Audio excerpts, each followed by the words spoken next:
Welcome to learning with Vandana. So friends, आज की इस वीडियो में मैंने सीटेट दिसंबर 2019 के मैथ्स के क्वेश्चंस एक्सप्लेन किए हैं। सो गाइज, ये हमारा पार्ट 3 वीडियो है। यदि आपने हमारा पार्ट 1 और पार्ट 2 वीडियो नहीं देखा है तो आई बटन पर क्लिक करके देख लें। सो गाइज, चलिए शुरू करते हैं। सो गाइज, क्वेश्चन नंबर 51 है, किस विधि से यह सिद्ध किया जा सकता है कि दो सम पूर्णांकों का योग सदैव सम होता है? Which method can be use to prove the sum of two even integers is always even?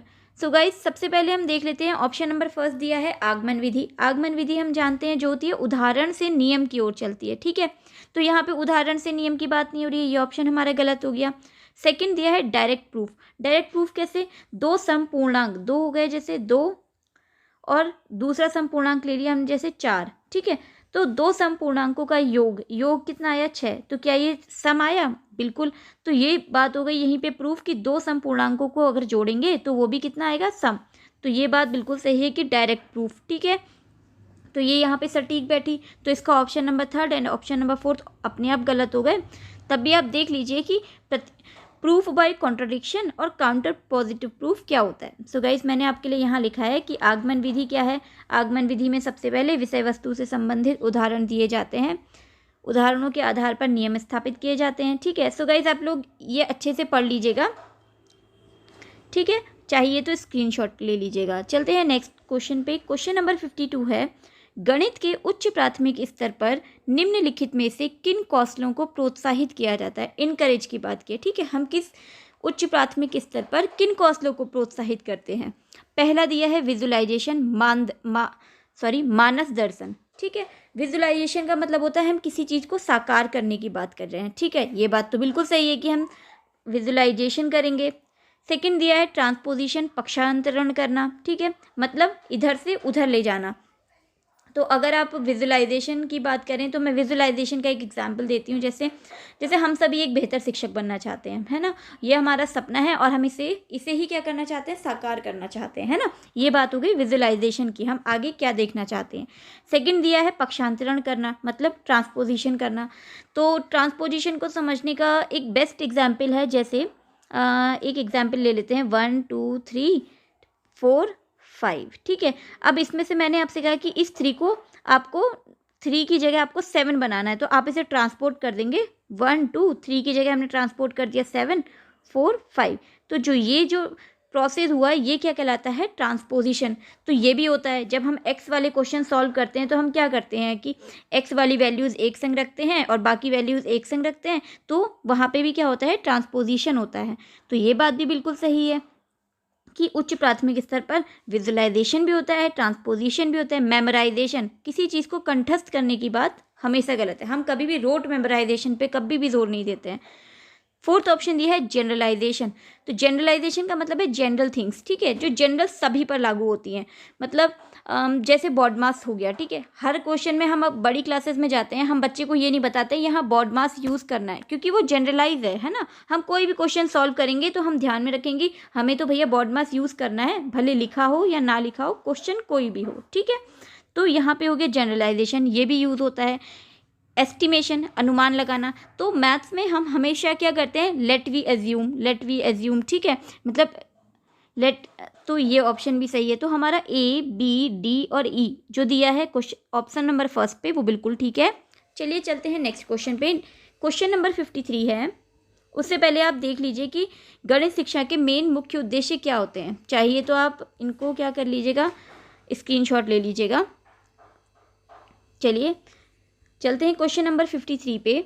Question number 53 है, निम्नलिखित में से किस कार्य से विद्यार्थियों में विवेचनात्मक विचारों के विकास की संभावना न्यूनतम हो जाती है? तो हमें ध्यान में रखना है कि जितनी भी विवेचना वाली बात है, किस चीज़ में न्यूनतम वाली बात हुई है। ठीक है, मतलब कहाँ पे विवेचना कम की गई है। ठीक है, क्वेश्चन दिया है, ऑप्शन दिया है 72 × 73 को 3 विभिन्न तरीकों से हल करके उनके परिणामों की तुलना कीजिए। बिल्कुल, इसमें भी विवेचना होगी। पहले बच्चा 72 और 73 को अलग अलग 3 तरीकों से करेगा। ठीक है, तो वहाँ पे उसने विवेचना करी, उसके बाद वो जो आंसर आएंगे उनकी भी तुलना करेगा। तो यहाँ पर तो संभावना ज़्यादा हो रही है, तो ये ऑप्शन क्या हो गया हमारा? गलत हो गया, क्योंकि यहाँ ज़्यादा हो रही है, बात की गई है न्यूनतम की। ऑप्शन नंबर सेकंड है, समीकरण 7x + 3 = 24 को निरूपित करने वाली कोई दो स्थितियों को सूत्रबद्ध कीजिए। इसमें भी कोई दो स्थितियों की बात की है तो ये ऑप्शन भी गलत हो गया क्योंकि यहाँ पर भी अधिकतम होगी। थर्ड ऑप्शन है एक विद्यार्थी ने एक लंबवृत्तीय बेलन जिसकी त्रिज्या 3.5 सेंटीमीटर और ऊंचाई 10 सेंटीमीटर है, उसका आयतन 38.5 सेंटीमीटर क्यूब परिकलित किया है, उसने कहाँ गलती की। तो यहाँ गलती ढूंढेगा, पहले सॉल्व करेगा उसके बाद गलती ढूंढेगा, तो यहाँ पर भी विवेचना हो रही है तो ये ऑप्शन भी गलत है। तो अगला ऑप्शन दिया है एक लंबवृत्तीय बेलन का आयतन ज्ञात कीजिए जिसकी त्रिज्या 3.5 सेंटीमीटर और ऊंचाई 10 सेंटीमीटर है। तो यहाँ सिंपल सी बात है, बच्चा क्या करेगा, सीधे सीधे फॉर्मूला लगाएगा, उसके बाद आंसर दे देगा। तो यहाँ पर विवेचना हुई नहीं, तो इसका आंसर न्यूनतम की ही बात की थी, तो ऑप्शन नंबर फोर्थ जो है वो बिल्कुल सही है कि calculate the volume of a right circular cylinder of radius 3.5 centimetre and height 10 centimetre, क्योंकि यहाँ पर उसने सीधे फॉर्मूला पुट किया, यहाँ विवेचना की ही नहीं है। तो चलते हैं नेक्स्ट क्वेश्चन पे। क्वेश्चन नंबर 54 है राष्ट्रीय पाठ्यचर्या की रूपरेखा NCF 2005 की अनुशंसा के अनुसार सभी के लिए गणित उपलब्ध कराने का व्यापक उद्देश्य निम्नलिखित में से किससे संरेख है। व्यापक उद्देश्य की बात की कि NCF 2005 में कौन से व्यापक उद्देश्य की लिए थे, ठीक है। तो फर्स्ट ऑप्शन है यह मान लिया जाना चाहिए कि गणित का महत्व कुछ विशिष्ट विद्यार्थियों के लिए है। तो ये बात तो बिल्कुल गलत है कि हम सिर्फ कुछ ही विशिष्ट विद्यार्थियों के लिए मान लें कि ये गणित उन्हीं के लिए महत्वपूर्ण है, बिल्कुल गलत हो गया ये ऑप्शन। सेकंड है पाठ्य पुस्तक में सम्मिलित प्रश्न केवल सामान्य कठिनाई वाले होने चाहिए, सिर्फ सामान्य कठिनाई वाले होने चाहिए, मतलब थोड़े टफ हो जाएंगे तो गलत हो जाएगा, ये बात भी गलत हो गई, ठीक है। बच्चे को हर क्वेश्चन के लिए हम लोग आगे बढ़ाएंगे। थर्ड ऑप्शन है विभिन्न क्षेत्रों और विभिन्न सामाजिक समूहों वाले गणितज्ञों के योगदानों की विशिष्टताओं पर बल देंगे। तो थर्ड ऑप्शन जो दिया है हमारा वो ध्यान से देखिए, उसमें दिया है कि विभिन्न क्षेत्र, ठीक है, मतलब यहाँ पर व्यापक बात हो रही है कि हम विभिन्न क्षेत्रों की बात भी कर रहे हैं, विभिन्न सामाजिक समूहों की बात भी कर रहे हैं, ठीक है। तो ये बात भी बिल्कुल सही होगी, उन गणितज्ञों का हम योगदान बता रहे हैं, ठीक है। और फोर्थ ऑप्शन दिया है गणित में निपुण विद्यार्थियों को एकाकीपन में शिक्षण देना चाहिए, मतलब जो बच्चे निपुण हैं उनको हम अकेले उनको वो कर दें, ठीक है, अकेले शिक्षण दें, ठीक है। तो ये ऑप्शन भी गलत हो गया हमारा कि mathematical talented student should be groomed in isolation, बिल्कुल गलत। तो इसका ऑप्शन नंबर थर्ड हमारा बिल्कुल सही है। चलते हैं नेक्स्ट क्वेश्चन पे। क्वेश्चन नंबर 55 है, उससे पहले आप देख लीजिए NCF 2005 के शिक्षक गणित का उद्देश्य क्या क्या है। तो आई होप आप लोगों ने स्क्रीनशॉट ले लिया होगा। चलिए चलते हैं नेक्स्ट क्वेश्चन पे। क्वेश्चन नंबर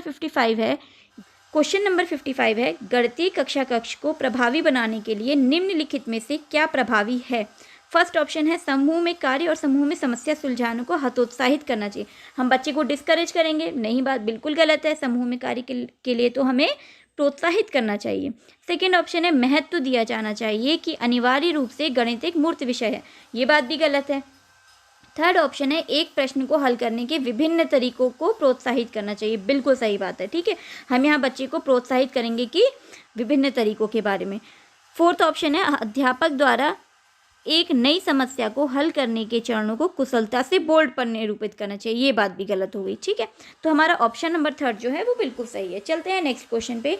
क्वेश्चन नंबर 56 है विद्यार्थियों को विभिन्न आकृतियों के आयतन के परिकलन हेतु प्रयासों की कल्पना के लिए प्रोत्साहित करना, बिल्कुल यहाँ पर क्या बात, अगर यहाँ पर कल्पना की बात हो रही है तो बिल्कुल सही बात है कि हम बच्चे को और ज़्यादा ले जाएंगे कि वो बच्चा सोच सके, ठीक है, वो और क्रिएटिविटी को एनहेंस कर सकता है, ठीक है। तो इसका ऑप्शन नंबर फोर्थ जो है बिल्कुल सही है, ठीक है, क्योंकि यहाँ पर किस चीज़ की बात की गई, उसकी कल्पनाओं को प्रोत्साहित करने की बात।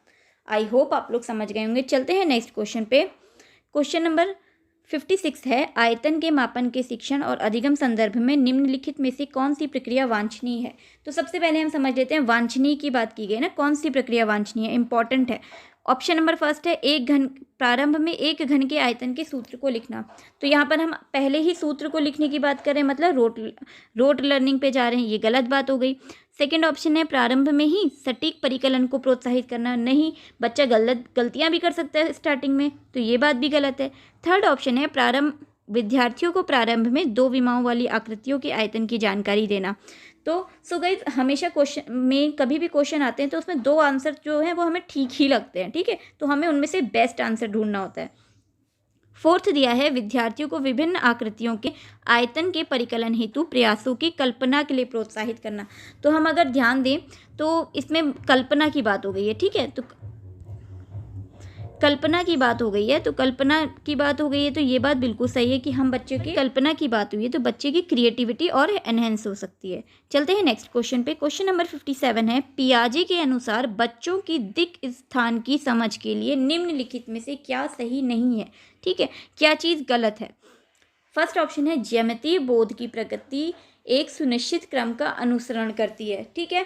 सेकेंड ऑप्शन दिया है ज्यामितीय बोध की प्रगति ऐतिहासिक क्रम में होती है ना कि तर्क संगत में। मतलब हमें ये बताना है कि कौन सी चीज़ गलत है, ठीक है। पहला बोल रखा है ज्यामितीय बोध की एक सुनिश्चित क्रम का अनुसरण करती है, सही बात है। सेकेंड दिया है ज्यामितीय बोध की प्रकृति ऐतिहासिक क्रम में होती है ना कि तर्क संगत क्रम में, ठीक है। आप यहाँ पे ध्यान से दोगे कि प्रगति ऐतिहासिक क्रम में होती है, ये बात बिल्कुल गलत होगी कि जो प्रोग्रेशन ऑफ जियोमेट्रिक आइडियाज़ हैं historic follows a historical rather than a logical. वो लॉजिकल ही नहीं करेगा, मैथ में अगर कोई लॉजिक ही नहीं लगेगा तो वो वैसे ही गलत हो गई, ठीक है। थर्ड दिया है बच्चों में दिक् स्थान की प्रारंभिक समझ और उसके ज्ञानेंद्रिय प्रेरक अनुभवों से उत्पन्न होती हैं, ये बात भी गलत हो गई। फोर्थ दिया है प्रक्षेपित दिक् स्थान को समझने के लिए विभिन्न दृश्य और स्पर्शीय अनुभवों के तालमेल की आवश्यकता होती है, ठीक है, ये बात भी सही है, इसीलिए ये भी गलत हो गई। तो हमारा जो इसमें ऑप्शन नंबर सेकंड है, ये आंसर बिल्कुल सही है, क्योंकि जो पियाजे के अनुसार दिक् स्थान की समझ के लिए ये चीज़ बिल्कुल गलत है, ठीक है। चलते हैं नेक्स्ट क्वेश्चन पे। क्वेश्चन नंबर 58 है, जो क्वेश्चन नंबर 58 है आपने देख लिया, इसको सॉल्व करते हैं। तो मैंने यहाँ आपके लिए क्वेश्चन लिख दिया है ताकि आप इजीली देख सकें। इसमें दे रखा है -12 इंटू -3, ठीक है। तो हम सबसे पहले क्या करते हैं, हम इसको लिखना स्टार्ट करते हैं, माइनस माइनस प्लस, तो प्लस का हो गया 36, फिर आ गया प्लस, फिर अगर हम इसको डिवाइड करेंगे तो आ गया यहाँ पे -5, बीच में आ गया माइनस, और इसको डिवाइड किया तो आया -3, ठीक है। फिर आ गया माइनस, इसको करेंगे तो आ गया -8, फिर is equals to -4 plus x। I hope आप लोग समझ गए होंगे कि हमने कुछ नहीं किया, सिर्फ मल्टीप्लाई किया अभी। उसके बाद हम चलते हैं, इसमें हम बॉड मास का रूल ज़रूर अपनाएंगे। ऐसा नहीं कि हम कहीं पे भी प्लस और कहीं पे भी माइनस कर देंगे, ठीक है, या कुछ भी पहले मल्टीप्लाई और कोई कुछ कहीं डिवाइड कर देंगे, ठीक है। हम फिर चलते हैं +36 प्लस वो हो गया, इसके बाद चलते हैं 36, फिर प्लस यहाँ आ गया -5 प्लस 3 प्लस जो 8 है ये हो गया माइनस माइनस प्लस। अब x -4 प्लस x को पहले लिख लिया है, अब हो गया 36, फिर इसमें से हम इसको करेंगे तो आ गया -2, इसको ब्रैकेट में लिख लिया, +8 is equals to x -4। Then 36 में से 2 गया 34 plus 8 is equals to x -4। अब ये वाला 4 जो होगा वो इधर चला जाएगा, तो क्या आएगा 34 plus 8 plus 4 is equals to x। Then x की वैल्यू कितनी आ गई, अगर आप इन सबको जोड़ लेंगे तो कितनी आएगी x की वैल्यू हमारी 46, ठीक है। x की वैल्यू है 46, तो हमसे क्या पूछा गया है कि x की ही वैल्यू पूछी गई है, तो हमारी x की वैल्यू 46 है, 46 हमारा आंसर आ गया। चलते हैं नेक्स्ट क्वेश्चन पे। क्वेश्चन नंबर 59 है, तो इसको समझ लेते हैं। इसको समझने के लिए देखिए, सबसे पहले हमको दिया है 88 का हम डिविजिबिलिटी रूल 88 को देख लेते हैं, पहले किससे कट रहा है, तो ये कट रहा है 8 और 11 से। उसके बाद हम देखते हैं 8 का डिविजिबिलिटी रूल क्या होता है। 8 का जो डिविजिबिलिटी रूल होता है वो होता है, हम लास्ट की 3 डिजिट देखते हैं 6, 7 और y, ठीक है। तो हो गया 8 8 ज़ा 64, उसके बाद 4 और यहाँ पे गया 3 और यहाँ पे ये आया 2, तो हो गया 8 4 ज़ा 32। तो y की वैल्यू हमारी कितनी बनी थी 2, तो y की वैल्यू लिख लेते हैं 2, ठीक है। अब हमें निकालनी किसकी वैल्यू है x की, y की तो आ गई है। अब हम देख लेते हैं y की वैल्यू आ गई है। अब 11 का डिविजिबिलिटी रूल देख लेते हैं। 11 का जो डिविजिबिलिटी रूल होता है वो क्या कहता है हमसे, जो हमारे एक एक नंबर होते हैं उनको हम स्किप करके जोड़ते रहते हैं, ठीक है। ये दिया है हमको 3 plus x plus 8 plus 3 plus x plus 8 plus 7 is equals to कितना है? 8 के बाद 8 9 10 11 और 11 और 7 इज़ 18 प्लस एक्स। देन दूसरा वाला जोड़ लेते हैं। 0 प्लस 0, देन हमें जोड़ना है 6 को, फिर जोड़ना है y की वैल्यू हमारी आ गई 2 को, उसको भी जोड़ना है। 0 plus 0 plus 6 plus y, 0 plus 0 plus 6 plus y की आई थी हमारी 2, तो हम इसको जोड़ लेते हैं। 6 और 2 8। ठीक है, अब हम इसको अगर माइनस करके देखें तो आएगा 18। अब इन दोनों को माइनस कर रहे हैं हम, प्लस x माइनस 8, तो 18 में से 8 गया 10 प्लस x। अब हम 10 में ऐसा क्या जोड़ें कि जो हमारा वो 11 है उससे कट जाए, तो x में हम क्या जोड़ सकते हैं? 1, तो 11 से 11 बन जाए 11 हो जाएगा, तो x की वैल्यू हमारी क्या बनी है? 1। ठीक है, x की वैल्यू 1 आ गई, y की वैल्यू 2 आ गई। हमें इसको सॉल्व करना है 3x प्लस वाई को, 3 इंटू 1 प्लस वाई की वैल्यू आ गई 2, तो आ गया हमारा 3 1 ज़ा 3 और 5। ठीक है, आई होप आप लोग समझ गए होंगे। तो इसका ऑप्शन देख लेते हैं क्या दिया है, 5 आया है हमारा। हाँ, तो इसका ऑप्शन नंबर सेकंड जो है वो बिल्कुल ठीक है। गाइस क्वेश्चन नंबर 60 दिया गया है ये, तो हम इसको सॉल्व करते हैं। इसको सॉल्व करने के लिए सबसे पहले हम इसको लिख लेते हैं छोटी फॉर्म में। छोटी फॉर्म में लिख दिया हमने, इसको लिख दिया जैसे मल्टीप्लाई करेंगे 3 6 जा 18 एंड 2 20/3, देन मल्टीप्लाई 2/5, उसके बाद आएगा multiply 15/4, then minus 11/2। So guys आप ये मत सोचिएगा मल्टीप्लाई कैसे आया, मल्टीप्लाई है ये 2 2 जा 4 और 1 5/2 हुआ। ठीक है, बट मैंने डिवाइड को मल्टीप्लाई लिखा है, इसीलिए इसकी नेक्स्ट डिजिट क्या है उसको पलट के लिख दिया है। ठीक है, माइनस 11/2 मल्टीप्लाई 17/4 प्लस 5/3 और मल्टीप्लाई 11/8। ठीक है, तो अगर हम इसको कट करें 5 4 ज़ा 20, 3 5 ज़ा 15 और 2 1 जा 2, 2 2 जा 4, 2 से 2 2 जा 4, तो 5 2 ज़ा 10 माइनस 11/2 मल्टीप्लाई 17/4 प्लस 55/24। ठीक है, अगर मैं ये जो इसको मल्टीप्लाई करके लिख दिया है, अगर मैं इसको यहीं पे सॉल्व कर लूँ तो कितना बनेगा? ये बन जाएगा हमारा 187/8। ठीक है, इसको मल्टीप्लाई करोगे अगर 11 और 17 को, तो मैं यहाँ लिख लेती हूँ 10 माइनस 187/8 प्लस 55/24। तो मैं इस पेज पे लिख देती हूँ, ये हमारा बना था क्या बना। तो गाइस इसको सॉल्व कर लेते हैं। 10 माइनस 11/2, ठीक है, फिर बना था हमारा मल्टीप्लाई 17/4 प्लस 55/24। सो गाइस इनकी अगर आप मल्टीप्लाई करेंगे तो बनेगा हमारा 187 बनेगा हमारा, यहाँ लिख देते हैं 10 माइनस 187/4 2 ज़ा 8 प्लस 55/24। आई होप आप लोग समझ रहे होंगे। अब इसको कर लेते हैं। अब क्या करना है, हमें सिंपली इसका एलसीएम लेना है। ठीक है, 24 240, क्योंकि 124 जा 24 होता है, 24 की करेंगे तो 240 माइनस 8 3 ज़ा, तो यहाँ पे हमारा बनेगा कितना, 3 7 जा 21, 2 बचा, 3 8 ज़ा 24 26 और बचेगा 561 प्लस 55। ठीक है, अगर आप इसको माइनस करेंगे तो कितना बनेगा हमारा, नीचे तो बनेगा 24 ही। ठीक है, प्लस 55 है ना, ये बन जाएगा हमारा 1, तो बनेगा 2 और 3। सही, ये गाइस बनेगा हमारा माइनस में, क्योंकि हम छोटे में से बड़े को घटा रहे हैं। ठीक है, तो अब इसकी वैल्यू तो हमारी आएगी, इसको माइनस करके देख लेंगे तो हमारी वैल्यू बनेगी 266 माइनस में है। ठीक है, अपॉन 24। अगर आप इसे कट करेंगे -266/24, इसको यहाँ लिख लेते हैं -266/24। अब इसको कट करके देखते हैं, 12 दूनी 24, 12 दूनी 24, फिर 2 इधर गया, ठीक है।